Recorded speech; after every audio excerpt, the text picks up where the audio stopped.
Hey guys, it's Heather here with Underwater Panther, and I am working on my Aquarian or INTJ Emotional Mastery series, video series, following along with my Emotional Mastery guidebook, ebook that I have launched recently, and you can find that information in the description below. Are you going inside?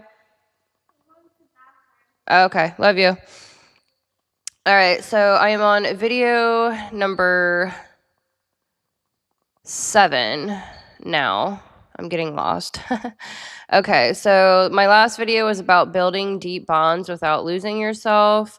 The one prior to that was about introversion isn't isolation. And so today's video is about emotional regulation 101 for outliers. All right. So I'm making these videos a little bit longer. I'm following along with my emotional mastery guidebook for Aquarians or INTJs. And so I will do a little upfront briefing, and then I am actually going to pull information from my ebook. And I'm doing that because I realize a lot of us have, less time to read nowadays, unfortunately. A lot of people on the grind, on the go. Hustle, I get it. Hustle and bustle. I'm extremely hustle bustle myself. Emotional regulation 101 for outliers. Why do basic self-care tips feel like they were made for someone else? Because they were. Emotional regulation for outliers must match your cosmic wiring. So Neptune equals needing calming creative rituals like with art, music, and nature. Saturn requires structure, routines, not rules. Extroverted sensing, sensory resets ground your mind. And TE, or extroverted thinking, and NI, or introverted intuition, respond to evidence-based techniques, not just breath platitudes. Science. Regulation rituals using sensory inputs and logic have higher long-term success rates for INTJ and Aquarian types. Example, making playlists, building rituals, or engineering your own reset menu. So we are known as the strategist as well as the architects. And this is a huge thing if you're into astrology to realize that Aquarians are a lot like Capricorns. Capricorns are extremely routine and ritualistic. They're trying to master their craft as much as Aquarians, and they're both very ambitious. Actually, I don't know why I keep forgetting how masculine Capricorns are.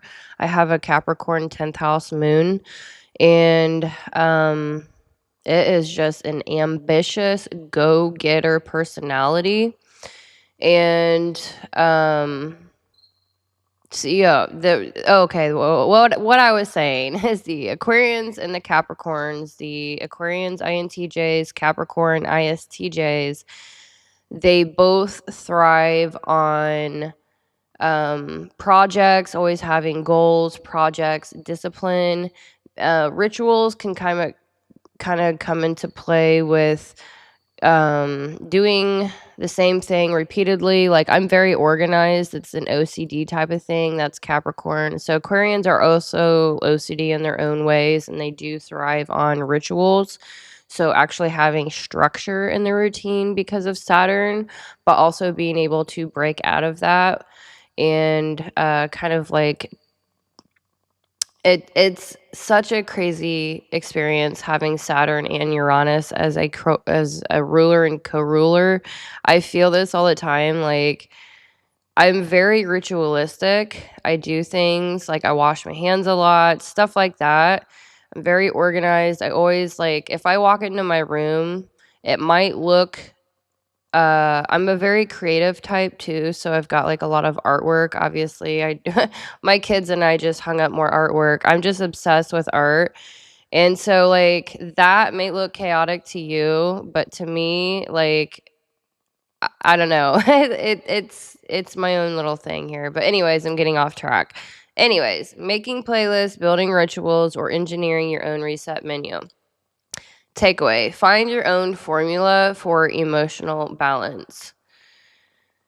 So my ebook includes a ready-to-use regulation menu, and I actually pulled that up. It took me a while to find it. It's on page 125 if you do end up getting the ebook, just so you know. All right, so Emotional Regulation 101.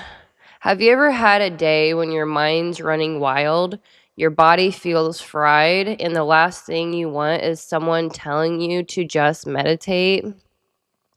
I actually did meditation for years on end. I started with guided meditation. I got into binaural beats. I still do love meditation. There's a YouTube channel, Jason something is my absolute favorite guided meditation on YouTube. I've got tons and tons of playlists on YouTube even. It's not just about musical playlists. Um, I'm very ritualistic in many different ways, and I'm just now kind of like I just had a bell go off. Every video I watch that is like educational, entertaining, it could be comedy, it could be meditation, it could be music, a certain type of vibe. I have probably 200 at least playlists on YouTube, and they all have tons and tons of videos in them that I've created for like a decade plus now, based on many different topics. So it's very interesting. Very interesting. So the meditation thing, just meditate. It doesn't doesn't go deep enough. That's why I'm doing astro-psychology, because just meditate, it does not go deep enough. I focused on meditating for many years, and I can tell you I am created this entire niche here on my own because meditation is not deep enough. I'm sorry, it's not. I love Buddhism, don't get me wrong, but we're intellectual, so it's just not going to work. All right. If regular self-care feels like trying to fit into someone else's shoes, keep watching. Let's face it, most emotional regulation advice is made for normies. But if you're an Aquarius or INTJ, your brain, body, and nervous system need a totally different approach. Today, I'll show you why classic self-care misses the mark and exactly how to build your own toolkit. One that actually works for your unique wiring. Here's the secret. Aquarians or INTJs often have the inferior extroverted sensing function. So, that means your nervous system is super sensitive to sensory overload, noise, crowds, bright lights, even clutter. That's what I was trying to say. Like my artwork, like in my bedroom and in here, might look like clutter to you, but it's like a total vibe for me. I love it. So, you live in your head so much, you might not notice tension until your body forces you to. Real life example. You're working, thinking, maybe scrolling, then suddenly your jaw aches, your shoulders are up to your ears, or you feel like you could crawl out of your skin. Or maybe you feel like you could immediately pee your pants because you're just so like into studying and working on your book and physically working that you just totally forgot you hadn't gone to the bathroom for 2 hours. At least drinking, I literally drink an entire drink, water, juice, whatever, and like every hour and a half I'm slamming stuff. Yeah, it's a thing. So yeah, if you live in your head so much, you might not notice tension until your body forces you to. That's why it's like an outer body experience as an Aquarian or INTJ, almost at all times. So, real life example, you're working, thinking, oh, I just went through that. Okay, so, or maybe you walk into a loud, crowded place and instantly want to vanish. It's not weakness, it's your wiring. Astro-psychological insight. Pluto in fall makes you more sensitive to feeling out of control. Saturn wants you to power through. Uranus wants novelty. Your body, it just wants a break. The problem or challenge. Here's what makes regulation tricky. You tend to ignore physical signals until it's too late. Then you crash, rage, or withdraw. Oh my gosh. Standard advice like just breathe or visualize calm doesn't land when you're overloaded or disconnected from your senses. You might judge yourself for needing more downtime than others or for using weird rituals to cope.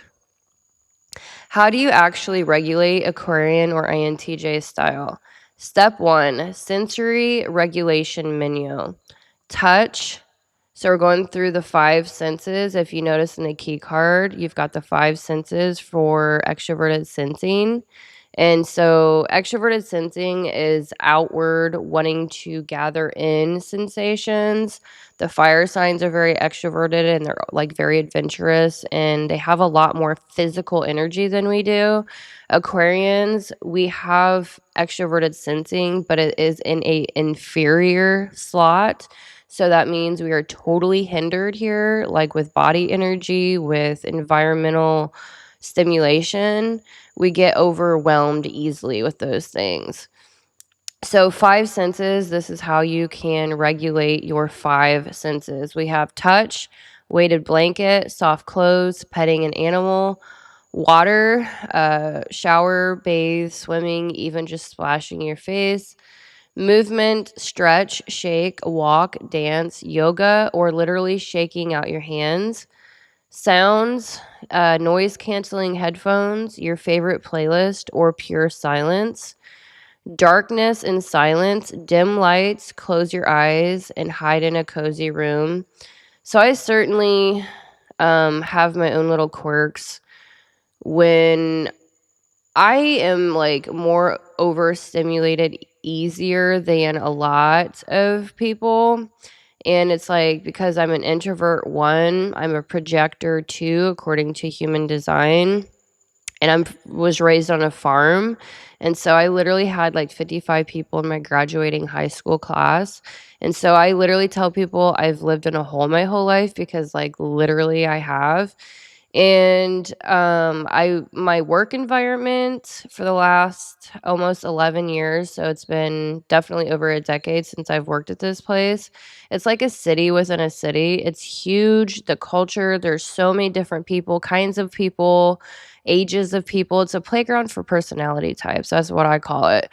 And there's certain things that I do when I get overstimulated. Like number 1, I don't really talk to people. Like I'm always working on my books and my video scripts.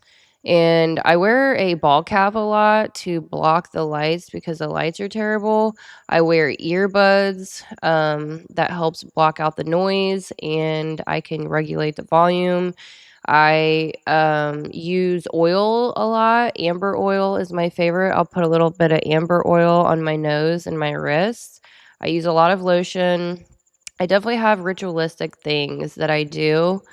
And I'm sure it's pretty apparent to people that I'm like extremely introverted, but hey, it is what it is.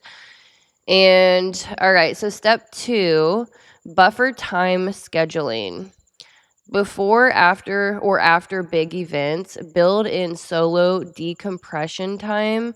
Even 10 minutes help. Okay, so this is fun. On my lunch break at work, I literally run out to the car by myself, and I've been doing this since I've worked there. So, like, over a decade. I literally run to the car by myself, and I sit out there by myself for 30 minutes. And that definitely helps me decompress because working with so many people in a loud, like, bright environment is extremely overwhelming every single day. And I am like, this is so wild. I have worked at this place for over a decade and I was bodybuilding hardcore when I first started working there. So physically, I was totally fine. So physically, I've always kind of been accustomed to manual labor and I can push myself. I have insane endurance and I used to be proud of it, but now I'm like, I totally need to calm down. That's like my Capricorn moon energy. I'm an Aries rising as well, and Aquarius in my Mercury. And Taurus, I am ruled by Mars, and it's in Taurus. So my like stamina and energy and endurance when I do have a goal is insanely intense. And I can't even remember what I was saying. Oh, the breaking. But anyways, oh yeah, so I physically was cool with this, job or whatever. And so I was like, all right, so I'm getting a whole bunch of money. So I started doing a whole bunch of educational courses in Chicago, and that's when I was into my mind body activation performance business. I still have it. I still have my website, but I'm not like I don't want to take on clients right now. I'm focusing on this. But I used to. And so I started pouring money into education. And so I was working this like crazy, almost 12-hour days. Huh? For what? Okay, I'll take you there at 6:30. I still have half an hour. You said you could be there at 6:30. 12 mile, right? Okay. You said 6 to 6:30, correct? All right. So give me about 15 more minutes and then we'll leave. All right. Thank you. Okay. I'm working on a video, okay? Love you. Yes, that's what we're doing after we drop Kylie off. All right. So, oh yeah, so my physical energy was fine, my physical battery energy. But then I dumped a whole bunch of money into education, so I was doing that. I was doing a bodybuilding competition, that's crazy. But then I also started listening to audiobooks, and I had to like slowly work my way from like maybe an hour a day to 2 hours. And now like 10, 11 years later, I'm like physically working. I'm like trying to work on my ebooks as much as I can. My scripts, I'm doing that as well. And it's just wild to me. I'm very in tune with gauging my energy when it comes to my body, my sleep. I track my sleep still. I've been tracking my sleep for over a decade. I wear a fitness watch.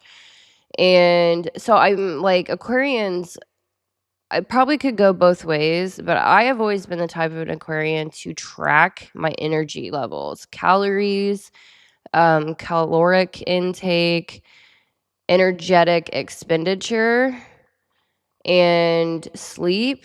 Am I getting enough sleep? And social battery. My social battery is very low, but my physical endurance is pretty high because I've worked on it with, the fitness. And then intellectual. The intellectual battery, my mental battery is out of this world. I can listen and study and work physically on something else all day, every day. I have been. It's amazing. It's just very interesting to like track these things over time within yourself. And I've been doing it for a long time, so I just kind of want to like give personal examples, and maybe it will allow you to be aware of maybe I should track a certain specific area of my life a little bit more. All right, so step 3, I need a cough drop. It's pretty bad. It's allergies right now. It's like really bad. All right, so step 3, mini rituals for reset. Light a candle before starting work. This is my candle that gets me, I smell it and it gets me in my underwater panther mode. I'm obsessed with candles. Like I have a different scent for every room, and I have plug-in scents for every room, like little night lights. But then I also have different candles for every room. Like when I'm getting ready or doing my makeup, I've got a certain candle in front of me. In my bedroom, I've got like one that smells like amber and leather. I just love candles so freaking much. It is such a game changer. Do a 1-minute breathing or grounding check-in between tasks. Use water, drink, wash your hands as a quick nervous system reset. And then step 4, learn your signals. Notice early signs. This is hard. We just get ran over like a freight train with extroverted sensing inferior. It runs us over like a freight train. All right, step 4, learn your signals. Notice early signs, restlessness, irritability, zoning out, body aches. If you catch these early, you can intervene before full meltdown. Script for real life. When someone asks why you need alone time, you can say to them, I'm not avoiding people, I'm just refueling my brain and body. I've worked really hard on my physical and intellectual batteries, but my social battery is still very low. It's pretty low, not going to lie. But you can look at it that way. You can work on different areas of your batteries within yourself, whichever one you're wanting to work on. So here's the breakthrough. Emotional regulation isn't about fixing your feelings. It's about listening to your signals and honoring them without guilt, without trying to be normal. When you build routines that match your wiring, you show up calmer, clearer, and more creative for yourself and everyone around you. So, in conclusion, ditch the generic advice, build your own sensory menu, honor your rhythms, and treat regulation as your foundation, not a punishment. So, do you want a 7-day regulation challenge, more rituals and real life stories and journal prompts? Watch the next video where we'll decode emotional triggers and how to stop spiraling before it starts. Or grab my mastery ebook down in the description below for fillable worksheets and templates. All right, so what's the next one? Dealing with emotional triggers. All right, so I'm going to do that video next, dealing with triggers, and I'm going to go into boundaries with that one. I'm going to cover boundaries pretty in depth with that one. And now, so this one, the Emotional Regulation 101, for some reason, I have the boundaries. I like how the ebook is laid out, but I'm kind of like, should I have flip-flopped video 6 and 7 in this video series? I'm catching on here, and I think I'm doing an okay job. Trying to be organized. Like, I'm so concerned with that. All right, so emotional regulation menu. I'm pulling from my ebook now. Emotional regulation isn't one size fits all, especially for an Aquarius or INTJ. Your planetary blueprint and cognitive wiring demand tools that are science-backed, efficient, and aligned with your need for independence and depth. Forget generic, just meditate advice. Your nervous system needs something smarter. I wish I would have known this 10, 15, 20 years ago. I put myself down the rough path, like the harder, I'm an Aries rising. I'm a pioneer in my own right. Like, I do throw myself down the path that has not been walked down.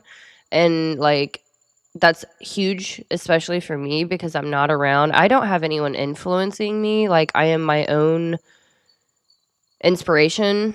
And like, I don't have anyone pushing me to educate myself, or like, it's an option, don't get me wrong, but there hasn't really been a pat on the back or a kick in the butt or anything like that. Like, I'm just very, very driven myself. But yeah, I really wish I had this information many years ago. So I do really appreciate your time here on these videos, your support with likes and subscribes. It means the world, the absolute world to me. And I truly, truly hope that I am like light bulb moments helping you here, like intellectually, like with ideas as well as practicality. I'm trying to bridge science with spirituality. I know psychology isn't necessarily spiritual, but when you get into the emotional world, that is hand in hand with the spiritual world. So it's all connected, and I just want to thank you for your time here. And hopefully it's helping. So why regulation matters for Aquarians or INTJs. Emotional regulation is the brain and body's way of keeping your mood, reactions, and energy in a healthy range, even when life throws curveballs. For Aquarians or INTJ types, emotional regulation can feel tricky because you're naturally analytical, high prefrontal cortex activity, future focused with NI and your abstraction, and sensitive to both overstimulation and emotional flatness. The neuroscience behind regulation. Nervous System 101. Your autonomic nervous system has two branches, sympathetic, which is your fight, flight, freeze, and kicks in under stress or overwhelm, and your parasympathetic nervous system, which is rest and digest, and it restores calm and helps you process and recharge. So the polyvagal theory, Dr. Stephen Porges, I probably murdered that in a bad way. Research shows that social connection, movement, breath work, and even music can directly shift your body from stress back into a regulated, calm state. So I have a little quote on here. As you regulate your nervous system, your true self emerges. I just absolutely love quotes. Why INTJs or Aquarians need personalized strategies. You have high cognitive load. Your mind is always on, analyzing, planning, connecting dots without breaks. This leads to mental fatigue and emotional blunting. Overstimulation, sensitivity. I love to push my mind, like the energy of trying to see how much I can study and like work on intellectual projects. Like I love pushing my body physically and my mind. And the emotional side is, it's something that I'm like, I love this because you can intellectualize emotions. Like obviously we like for Aquarians, like our emotional world is also like Capricorn, because we like when we feel something, we're like, oh, here this is. Let's put it in a bottle and label it and then put it up on the shelf. You know, that is what it is. It's coming and going like a cloud in the sky, and we know what it is, but we can shelf that. We don't have to express it. But there it is. We can study it, you know? It's hilarious. Overstimulation sensitivity. So, why we need personal strategies. So, we have high cognitive load, we get overstimulated easily, crowds, noise, or too many demands can quickly push your system into shutdown or emotional numbness. Low extroverted sensing engagement. If you're stuck in your head, you may forget to check in with your body, missing the early warning signs of stress. Absolutely. Evidence-based emotional regulation strategies. Each regulation tool below has a scientific basis and matches your cognitive and astrological profile. So number 1, for evidence-based emotional regulation strategies. Number 1, sensory grounding, which is extroverted sensing activation. Why? It re-engages the body, calms the nervous system. And so sensory grounding is getting back into your body. So I consider lifting weights sensory grounding. I consider yoga, walking, going on a hike, getting around water and nature. That's very, very grounding for Aquarians. So the science, grounding activates the insula and right hemisphere, improving the interoceptive awareness and emotional stability. Try mindful walking, feel your feet, notice the air, hold a cold object or splash water in your face. Slow conscious breathing. I actually was a runner for many, many years. I would run like freaking 15 miles a day for fun. I really did, and by myself and with the cross country. Yeah, I was never in cross country, but I'd run with them for fun, right? But running can help as well.